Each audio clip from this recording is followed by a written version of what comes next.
Hey guys, how you doing? Welcome to another plant spotlight. Today we're going to be talking about an alocasia that's commonly referred to as quilted dreams. And I wanted to make mention, somebody made an observation that my plant spotlights are really short. This is not intended to be a full drawn out video. This is kind of like a quick spotlight, my opinions in my plant room for you to convince you to buy this little plant. Anyway, if you like this type of content, stick around.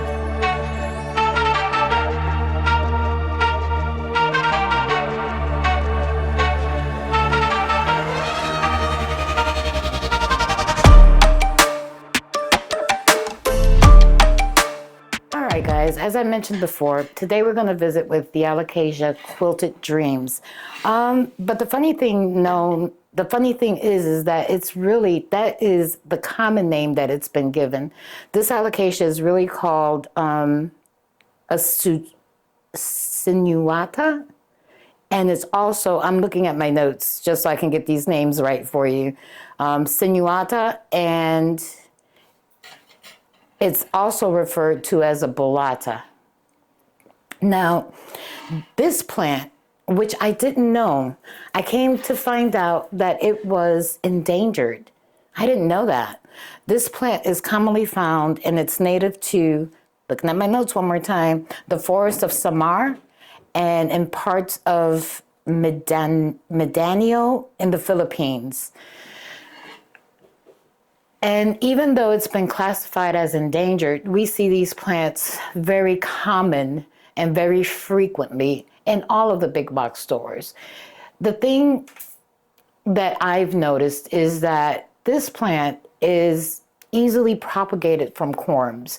So I'm hoping that we're actually not poaching and taking these from where they grow natively, and that they're actually the growers are actually propagating these from corms. That way they can reestablish themselves in nature. So what drew me to this plant were the beautiful leaves. Remember, I'm a leaf girl.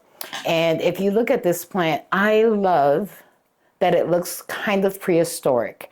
So if you look at the leaves, I think that's where it gets that common name from, Quilted Dreams.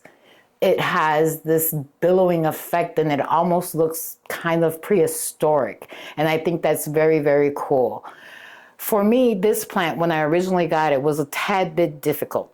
It was in the original potting soil, which was a combination of, it was mostly just peat. And what I went through was just the very common cycling of leaves. So I would get a leaf and I would lose a leaf. I would get a leaf and I would lose a leaf. What I did for me and what has been working thus far is I moved her to pon.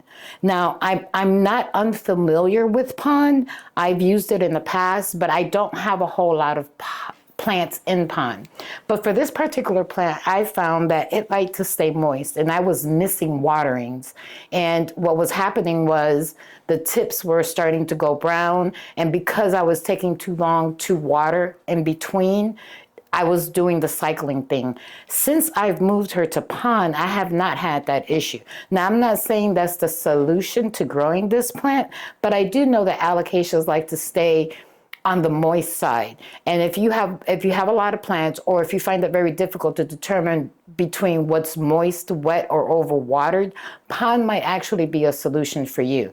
So for this particular plant, it lives in the other room under grow light that she gets indirect light. I've read that these plants don't care for that direct sun because their leaves can get scorched. So it's kind of like a filtered light, because there's other plants that are taller than her that filter that light that comes from the bulb.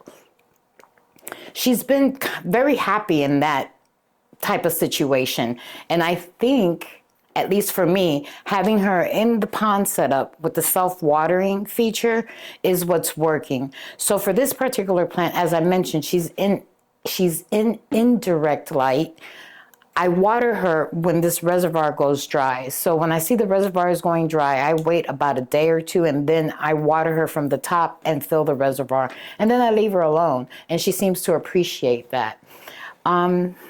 Let's see, what else can I tell you about her? Oh yes, the leaves. So when she's putting out brand new leaves, if you look at that, Isn't that dainty? Isn't that really cute? They come out this really light color, very light green. And as they start to grow and mature, here's one that came out before it, they darken out a little bit. And as they continue to grow, they develop, I guess this is called the sinus on the leaf, like when you get this, I don't know, I think it's called the sinus. And then they start to get that quilted look. So it's a very interesting plant. Is it easy to grow? It can be if you can find your groove with it. You have to find what works best for you. You know, potentially you might be better than I am at, you know, keeping up with the watering, and you can have it in a peat type base mix. But for me, it was just easier to put her in pond. Did she suffer when I made the transfer? Actually, she didn't. I cleaned off her roots really, really well, got off as much of the substrate as I could, and then I put her in the pond. I lost one leaf before she actually acclimated and started to thrive. So I say all this to say, you should give this plant a try. Oh, one more thing that I want to mention now that I'm looking at her is that you want to be aware of pests. So alocasias are prone to spider mites. And as I look at her closer, I do believe that she needs to be wiped down and her leaves need to be watered. I know that the camera won't be able to focus in on this, but as I brought her over here, I see a little bit of what might be some webbing. I'm not 100% sure, but I'm not going to take that chance either.